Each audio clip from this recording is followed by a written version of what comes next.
They tell me it's going to be 80 degrees today, and I believe them. I think it was 79 coming in, and it will likely, that means the insect season has arrived. Apple blossoms are poking out. The pear blossoms are coming out, and I'm waiting for the plum blossoms pretty soon. Excited about that when we see those things coming up. Welcome to the 7th day of unleavened bread. What often as we refer to in our notes, LDUB, last day of unleavened bread. So I will write FDUB, LDUB, and we have this world of acronyms that we all live in. Well, happy LDUB today. And as is our custom, we, on an annual holy day, as compared to a weekly Sabbath, we take up an offering. And we do that when we read Deuteronomy 16. And when we go to Deuteronomy 16, and we traditionally do this to remind us of one of the things that make a holy day special. So if we go to Deuteronomy 16, and we start on verse 1, observe the month of Abib and keep the Passover to the Lord your God. For in the month of Abib, the Lord your God brought you out of Egypt by night.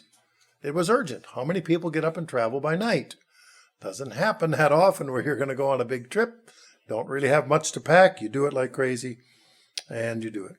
And, of course, it goes on in verse 3, in 7 days you shall eat unleavened bread, the bread of affliction. And we keep going. And if you go on down, verse 8, 6 days you shall eat unleavened bread, and on the 7th there shall be a sacred assembly. So here we are on that 7th day of the sacred assembly to the Lord. You shall do no work on it, no regular work. And then we go on to verse 16, which we usually quote on an annual holy day. 3 times a year in all your males shall appear before the Lord your God in the place which he chooses. And it goes on to list those things. And then in verse 17, every one shall give as he is able, according to the blessing the Lord your God, which he has given you. So it doesn't say an amount. It doesn't give a percentage. That's up to the individual. And so, and that's normal for this time of year. Well, what I'd like to do today is to go to Genesis 41. And take a look at the story of Joseph in Egypt. The story of Exodus is how the descendants of Jacob or Israel left Egypt. But back when they first went into Egypt, Joseph was the first one. He was the first one. And if we take a look, let's see, I said Genesis 41, and then he wound up in prison. And in prison, he was asked to interpret dreams. And of course, he was only able to do that with God's help. And he wound up interpreting a couple of dreams for people that came to the attention then of the Pharaoh. So in verse 41 now, the Pharaoh has a dream and nobody could tell it. And somebody said, and the butler says, hey, there's this guy that could tell the meaning of this dream that I was in prison with. You know, back when times were bad for me. So the Pharaoh brings up Joseph, and the Pharaoh explains his dream about 7 cows coming out of the river, and 7 cows. The thin cows ate the 7 fat cows, and it goes on, and by the time we have the dream interpreted, what Joseph explained, what God was telling him. And if we go through, and we go down to in chapter 41 and verse 27, verse 26, the 7 good cows are 7 years, and the 7 good heads are 7 years. The dreams are 1. It's all the same dream. And the 7 thin ugly cows, which came after them, the fat cows, are 7 years. And the 7 empty heads blighted the east wind with are 7 years of famine. In other words, there's going to be 7 good years followed by 7 bad years. So when it says 7 thin cows ate up the 7 fat cows. So we go on as this story goes, and the Pharaoh was so impressed that if we turn then to Genesis 41 and verse 38 or verse 37, the advice was good in the eyes of Pharaoh and the eyes of all of his servants. In other words, here's a man who explained the dream, said you're going to have 7 good years, you're going to have 7 bad years. Well, consume what you have saved. Verse 37, the advice was good. Pharaoh said, can we find such a one as this, a man in whom is the Spirit of God? A Pharaoh recognizing God?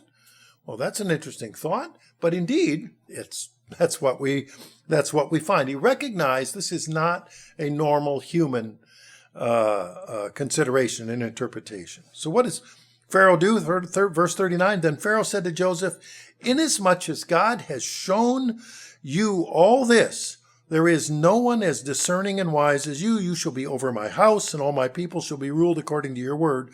Only in regard to the throne will I be greater than you. So this is interesting. Now the Pharaoh recognized the capacity of this young man. Then let's put everything in order. Let's prepare for this oncoming disaster of 7 years of famine. Now to understand that, you'd have to look at the Nile River. It flows from south to north. It empties into the Mediterranean.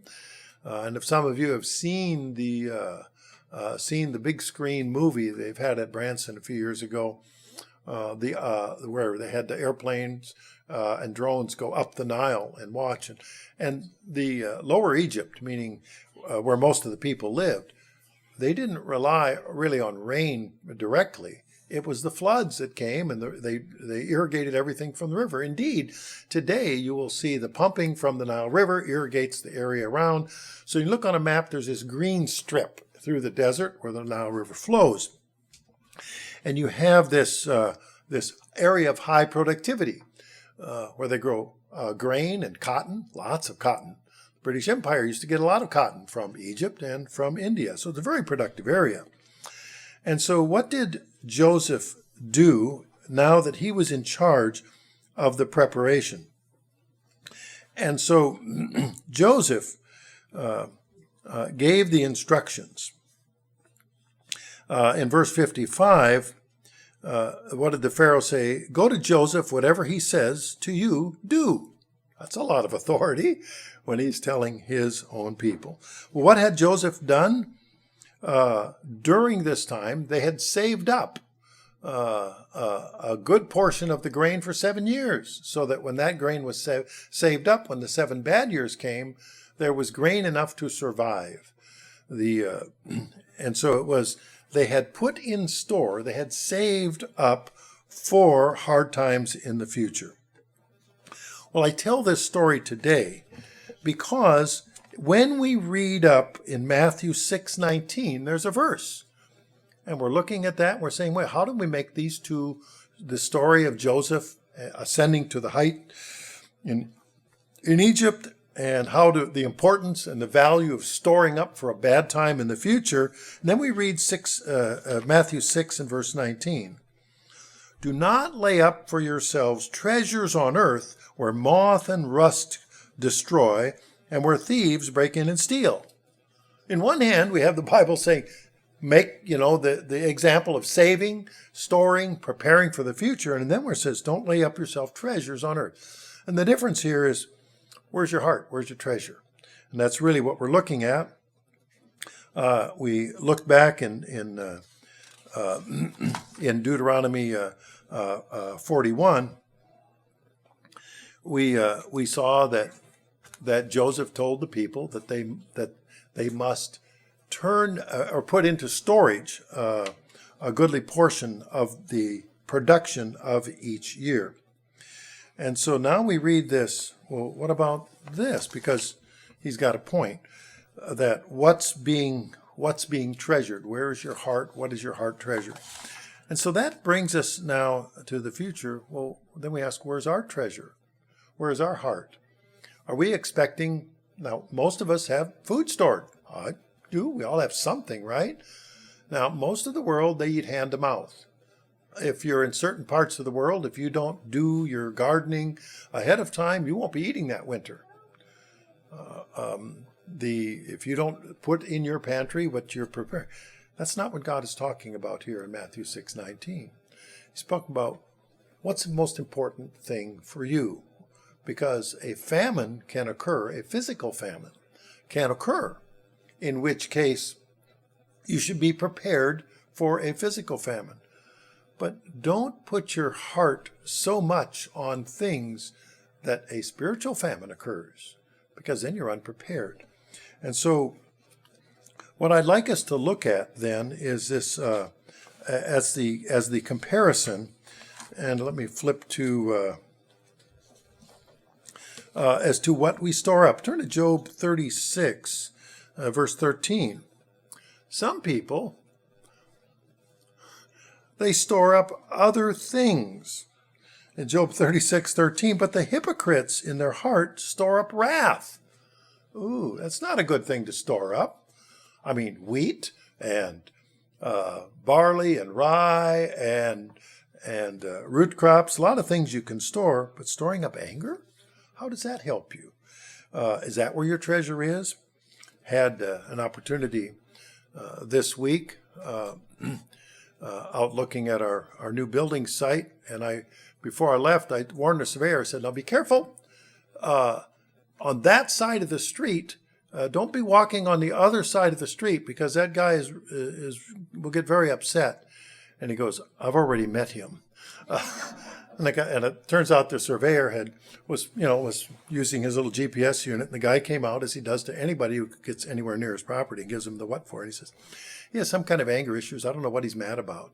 But here we have an example of somebody who is storing up wrath, and he's just waiting for somebody to come close to his property that he can really rip into him. But the surveyor did have a chuckle, I will say, and I'm sure he's run into those kinds of people before.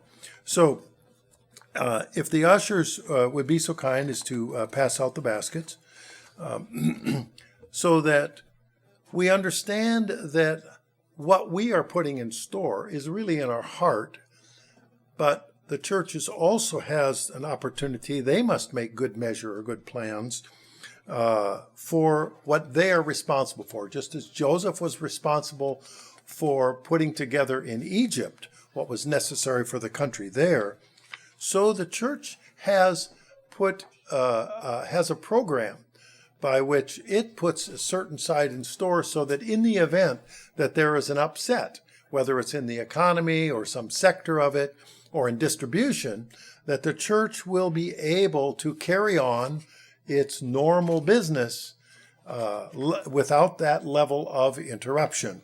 And so that's critical when we are taking care of what we are charged with, physical stewardship.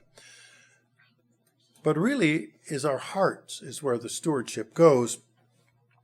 In Amos 3:10, for they know not to do right, says the Lord, who store up violence and robbery in their palaces.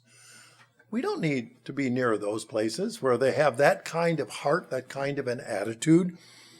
No. Much better, we go to Malachi 3:10, bring all the tithes into the storehouses, that there may be food in my house. And the same thing is true spiritually. Bring what God expects from us, so that we may be rich in spiritual food and in spiritual drink.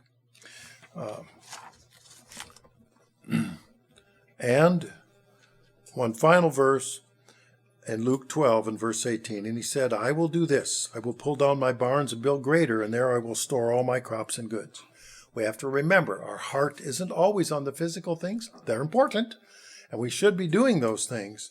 But our heart should be on what is treasured by God. And every day is a gift. Every day that we have. And tomorrow, we are most fortunate if we see tomorrow. And we say that every day because God has been generous to us.